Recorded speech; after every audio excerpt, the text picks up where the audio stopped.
Eshi nagaa fararra jaalalli waaqayyo isiniif haa baay'atu hordoftoota chaanaalii leelii akkam jirtu nagaa keessanii nagaa kootii galata waaqayyo nagaan na bukkee jiru daddabalee isin bukkeessa akka jiraatu abdiin qaba bakka jirtan hundumatti nagaa waaqayyo isiniif haa ta'u jecha har'a immoo dhufee jira.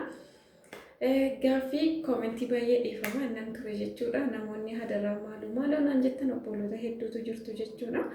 Maaloo rifeensa kee guyyaa kam meeqatti miiccattaa guyyaa meeqatti miiccachuun nutaa meeqatti miiccattaa kamtu si mijate waan si mijate nuun gahii maaloo rifeensi koo gurra keessatti na hafee rifeensi koo dur baay'ee gaariidha narraa caccabee dhume keessoo saamtuun jiru duwwaadha durri isaa narraa dhume wanta jedhamu hundumaa fi malaan guyyaa guyyaadhaan har'aa borii jechuudha hunduma gaaffii keessanii fi deebisiniif hin kenna jechuudha kaayyoon koos immoo wanti na fayyade obboloota koo kamiyyuu akka fayyadu kana osoo hin taane obboloota koo wanti kun sirriidha jedhetti na fayyade irraa qoodee fi obboloonni koo yoo itti fayyadamanii irraa argatan baay'ee tokko na gammachiisa jechuudha dhugaan isiniin jedha waaqayyoon lubbuu keenya nu haa gargaaru anis immoo kaayyoon koo kanadha wanta ta'eedhaaf isiniin jedha kanarraanii isa jalqaba isaa dibatuma nu bira jiru yookaan wanta barbaadne irraa hojjenne wanta barbaadne irraa fidannu akkamitti dibanneeyyuu rifeensa keenya akka hin caccabne akka hin cincinne akka hin buqqaane goona isuma jalqabarraa kaasee wanti viidiyoo kana isinii hojjedhuu fi dibatuma nu bira jiru haalaan dibannee rifeensa keenya akka mijatu rifeensi keenya akka hin caccabne eeguu hin dandeenyu rifeensi keenya kan caccabuu fi dibata nu bira jiru akka rifeensa keenya mijatutti hin dibannu rifeensa keenya seeraan hin dibannu yoo ta'e rifeensi keenya carraa caccabuu qaba jechuudha waanuma nu bira jiru seeraan dibachuu qabna rifeensi keenya immoo dibataan hin malaan hin laaffisne taanaan hin caccabachuudha caccabuu qofa miti baay'eetti ququrxama anis nan beeka waan akkasii dabarseera jechuudha eeggan dibata haalaan dibachuu jalqabee dibata seeraan sassaaqee dibadhe na dhiise jechuudha. Amma kutaasa tokkoffaa akka kutaa tokkoffaatti furmaata rifeensaa nu jalaa ciccitu wanta jedhamu dibatarraa eegaleeniyyuu ishiin itti agarsiisa jechuudha akkamitti dibachuu akka qabnu yoo fedha waaqayyoo ta'e immoo asittaan suudhaanii dibata akkamii fayyadamuu qabna akkamitti nuutaa wanta jedhu ishiin ittiin himaa ishiin ittiin agarsiisa jechuudha hojjedhe waan na fayyade waan na fayyadamu jechuudha inni kan biraan immoo rifeensa keenya kan cabsu tokko warri miiccatan obboloonni illee guyyaa lamatti guyyaa sadiitti nan miiccadha jettan jirtu jechuudha koomentiin akkuma gonkumayyuu sirrii miti guyyaa sadii lamatti miiccachuun sirrii miti biyya hoo keessa wanta jirruu fi biyyaan siyoo akkam mooheyyuu guyyaa torbeetti miiccachuu qabdu torbee guyyaa torba yookaan guyyaa 10tti miiccachuu qabdu jechuudhaani guyyaa torbattis guyyaa 10ttis nan miiccadha jechuudha akkaataadhuma ittoo jirudha jechuudha kanaafiyyuu ani dhugaa dubbachuudhaaf sa'aatii gannaa yeroon torbee lama ga'ee miiccadhuyyuu qaba maala sisoba jechuudha sa'aatii bonaa garuu guyyaa 10ttis guyyaa torbattis nan miiccadha kanaafiyyuu miiccaa babbaayisuun keenya sirrii miti miiccaa rifeensa keenya bishaan rifeensa keenya fixa jechuudha. Kanaafuu inni kan tokko kanadha rifeensa keenya kan fidu inni tokko immoo fooxaadhaan rifeensa keessan hin qorsina fooxaani rifeensa keenya gaafa fooxaadhaan qorsannu fooxaan rifeensa keenya baay'ee caccabsa baay'ee miidha jechuudha akkasuma inni tokko immoo jechuudha shaampoo rifeensa keessatti baay'isina shaampoo rifeensa keenyatti gaafa baay'atu rifeensa keenya baay'ee caccabsa shaampoon keessumatti rifeensa jajjabaatu baay'ee diinadha jechuudha yeroo miiccannu immoo baay'isuu qofa osoo hin taane akkamitti dibachuu qabna eessatti dibuu qabna rifeensa kanatti dibuu qabnu jechuudha shaampoo fakkeenyaaf harka keessa kanarratti godhattanii shaampoo gidduu isaa kana seensistanii akkasitti itti dibdanii keessoo isaa kana jechuudha miiccuu kan qabdan maaliif dibata nutti qabata malee wanta biraa miti jechuudha buqqeessa sukkumtanii masaajii gootanii shaampoodhaan irraa miiccitanii gadi ofirra garagashitanii shaampoo sanammoo arafaasaa asirra rifeensa keessan irra gad dabarsattu sana booddee qulqulleessee deema malee sanaan achi yeroo mara akkatti miiccanna turre duranis nan miiccadha akkasumatti rifeensa keenya shaampoodhaan akkasitti rifeensa jechuudha rifeensa miti kan hoogne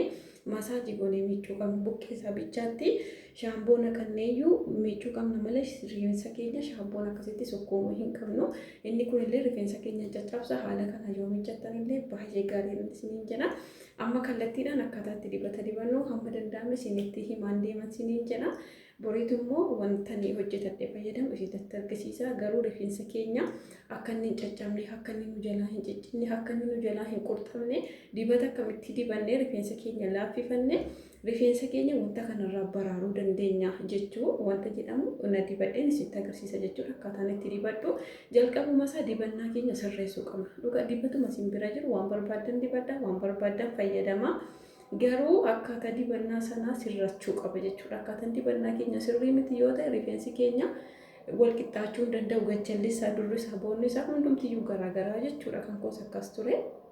Jalli kun walakkaan gajjallaan bukkeen gosoota baay'ee nama rifeensa nama adda addaa fakkaata malee kan nama tokkoon fakkaatu jechuudha. Kanaafiyyuu dibannaa keenya alatti dibannu sirreeffachuu qabna. Ani rifeensi koo wal caalaa ture. Anis akkasuma walakkaanis hin qabu, duraanis hin qabun ture. Duraan faaduun qaban ture. Amma garuu guuteera gurguddachuu bichaa ta'e kun biqilee as geera yoo isinitti mul'ata ta'e jechuudha. Biqilee as geera jechuudha. Inni kun isa kanadhaan isiniin jedha. Gaaffii keessan balamaadhaan irraa jiran hunda sammuu isiniif hin deebisa. Ani wajjin duraan isiniin jedha hordoftoota kiyya. Wayinii qidaan isa kana bishaanii viidiyoo isa hojjetee jira jechuudha. Qurunfudiidha. Akka inni itti bareedu. Xiqqoo ishee rifeensa kootti godhadhee zayitii dibadhee waan isinitti argisiisuuf galgala yeroo hunda waan godhadhu godhachuun qaba ammas jechuudha. Waan akkasittiin hidhanii. Inna isa kanan isiniin jedha hordoftoota kiyya maaloo na biraan darbin obboloonni jettan kan si fayyade noongaa kanaan jettan baay'ee jirtu dibata waan irraa hojjedhu isinitti argisiisa jechuudha. Hundasaa hojjedheen isinitti agarsiisa. Amma kana keessoo seettiin dibadhachuudha. Bishaan qurunfudii illee rifeensa keenya nu jalaa caccabu nu jalaa maammattaa ta'u dura kanaan nu jalaa dhumu saffisaan akka nu biqilu saffisaan akka nu guddatu saffisaan akka nu dheeratu taasisa jechuudha. Kan isin immoo jibbuu qabdanii hordoftoota kiyya. Rifeensi keenya dhugaa dubbachuu buqqaa osoo hin taane kan rifeensa keenya miidhu isa caccabuudha, isa ciccitudha. Sababiin isaa rifeensi keenya hin ciccita taanaan, hin caccaba caafiinsaa taanaan rifeensi keenya caalaa dheerachuu hin qabu. Kana hir'isuudhaaf immoo rifeensa keenya dibata seeraan dibannee wanta rifeensa fayyadu dibannee rifeensi keenya lallaaffisnee akka inni hin caccabne gochuu qabna jechuudha. Buqqa'uun amma rifeensa keenyaan fixu. Sababiin isaa dibata rifeensa keenyaan dibata rifeensa fiduun kunuunsina taanaan jechuudha. Yeroo hundumayyuu biqilaa deema gubbachaa deema waan ta'eedhaa fi hojjaa rifeensa keenya irratti miidhaa fidu baay'ee jechuudha. Haala kana yoo fadhii yaadamtanis immoo rifeensi keessan buqqa'uun baay'ee qannasaa jechuudha. Ciccituu immoo gonkumayyuun isa kan koo isinitti immoo dhugaa dubbachuudhaaf utoota sana ani na fayyadeedhuma obboloota kootiin akkooda jedhee iyyaanni ture malee utuu nala sana isinii waraabee jiraadha jechuudha. Viidiyoo otoo waraabee kaa'ee jechuudha. Akkatti rifeensi koo qorxamu akkatti rifeensi koo bobba'u jechuudha. Bakka akkasumatti itti hubachuu qarxam jedha gaafa faaqqisu bakka lafti kun hin mul'atu ture jechuudha. Garuu eegan dibata haalaan dibadhee dibata rifeensa fayyadamee dibata koo haalaan dibadhee rifeensa lallaaffise rifeensi koo takka irraa qoqorxamee beeku caccabee beeku jechuudha. Garuu maal seetanii yeroo rifeen mataan koo na dhukkubu yeroo waan tokko yaadu yoo diqqafaa dhibbadhee xiqqoo ishee bubuqqaa jechuudha. Isa iyyuu immoo bishaan shunkurtii tokko fayyadamtanii baay'ee gaariidha. Ani foolii isaa baay'ee kana hin danda'u kanaaf hin jaallu malee bishaan shunkurtii immoo tasumayyuu akka inni hin buqqaatee fi nu gargaaraa jechuudha. Ifama amma gabaabumatti faaqqiseen iyyuu isinitti agarsiisa jechuudha. Dibata akkamitti dibachuu akka qabnu. Bishaanii ruuzii bishaan garaagaraa yoo dibattan dirqama zayitiirraan dibachuu qabdu. Asumaan isinitti hima. Viidiyoo gaafa irratti hojjedhe isinitti hima. Amma garuu kallattiidhaan rifeensi keenya akkamiin akka wal qixxaatu akkamiin lallaafee ciccituu akka dhiisu caccabuu akka dhiisu dibatuma nu bira jiru akkamitti fayyadamuu qabna wanta jedhudha jechuudha. Amma kallattumaan isinitti agarsiisa. Rifeensi koo foffoamee jira jechuudha. Fo'aarraa ni kee. Kanaafiyyuu lallaafee jira jechuudha. Amma silaa kuni caafii isaa kun silaa waan inni irraa baasu natu beeka ture jechuudha. Utuu duriiti jechuudha. Amma garuu afeera wanta akkasii.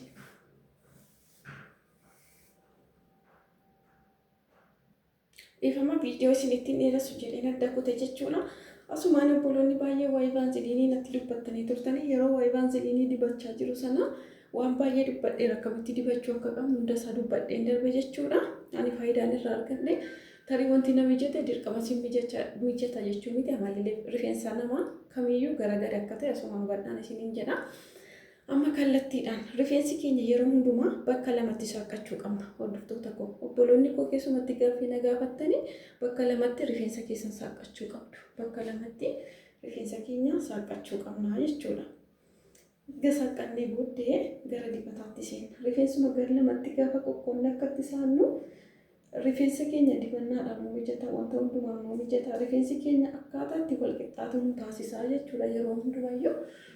Inni kan akkanatti fayyadamu beekaan dibata kanarraa isinii kaase maaliif durii isinuma dibannaa garuu akkaataatti rifeensa keenya fiduu, rifeensi keenya nu dheeratu, rifeensi keenya nu gubbatutti miti sababiin isaa akkatti rifeensa keenya mijatutti miti ture jechuudha kan nu dibata dibannu. Amma eegan bakka lamatti saaqee jechuudha. Warra waan akkasii of biraa qabdanu akkasumatti bakka lamatti amma fakkeenyaaf ani kana bichaadhaan dibee iddoo kana nan qabsiisi. Jaloo kana nan qaqqabsiisa jechuudha. Jaloo kana nan qaqqabsiisa ani jechuudha. Sababiin isaa kana yeroo dibattan hunda isaa wal gahaa jechuudha. Garuu kana yoo dhabda yookaan harkaa yookaan wantoota garaagaraatiin waan akkasiitiin jechuudha. Baatii kaafama jechuudha. Waan akkasiitiin yoo dibattan garuu dirqama sassaaquu qabdu. Eessatti sassaaquu qabdu? Akkasittiin sassaaquu qabdu. Sassaattanii eeggas dibdanii masaajii gootanii hamma saddoftanii saaxanii masaajii gootanii hundas akkasitti waliin geessanii dibachuu qabdu jechuudha. Waan akkasii yoo biraan qaban yoo harkaan ta'es immoo akkas gootu. Fakkeenyaaf akkanumaan hin dibadha sababiin isaa keessoo seensisee waan hin dibu gojjannaa gararraatti waan dibamu rakkoon qabu jechuudha. Dadhabbii gar tokko isinitti agarsiise viidiyoo isinirraa gabaabsa. Gaaffii keessaniif bilisa akka deebii argattanuu fi akka fayyadamtanii jijjiirrattanuu barbaada waan ta'eedhaaf dhaggeeffadhaati haala kanaa seeraan fayyadamaa. Fakkeenyaaf amma kan wal gahaa jira jechuudha. Dura kanatti garuu kophaatti hin dibaa jechuudha. Fakkeenyaaf akkatti loosii waan hin dibuu fi wal gahaa jechuudha. Eeggasii masaajiin dirqama. Masaajii gochuun keenya dirqama. Diddiibaa masaajii goona. Masaajii eeggatuu hin godhine rifeensi keenya waan tokko masaajii kana baay'ee jaallata. Masaajiin dirqama jechuudha. Erga dibannee xumurree hamma fakkeenyaaf kana xumureera. Isinitti agarsiisaa jira dibata kana duras dibattee garuu fakkeenyaaf masaajiin dirqama jechuudha. Gar tokko eeggan isinitti agarsiise nan xumura jechuudha. Anasumaanii masaajiin dirqama. Fasaashii keessatti dibachuu qabna. Fakkeenyaaf isinitti mul'ata yoo ta'e wal gahee jechuudha. Argitanii dibanne jechuudha akkamitti wal gahe. Rifeensi koo amma wal qixxaataadha jechuudha dhufe. Durkuni bakka maalan isinitti akkasiin rifeensi keessan gidduudhaan dhume ganjallaadhaan dhume gar tokko wal caalu galasii wal caalu duraan dhumu akkasitti wal gaaseeraan akkasitti masaajii gochuu qabdu jechuudha. Ani guyyaadhaan dibadha isiniin jedheena. Akkasuma caafii isaa kana immoo baanzilinii yookaan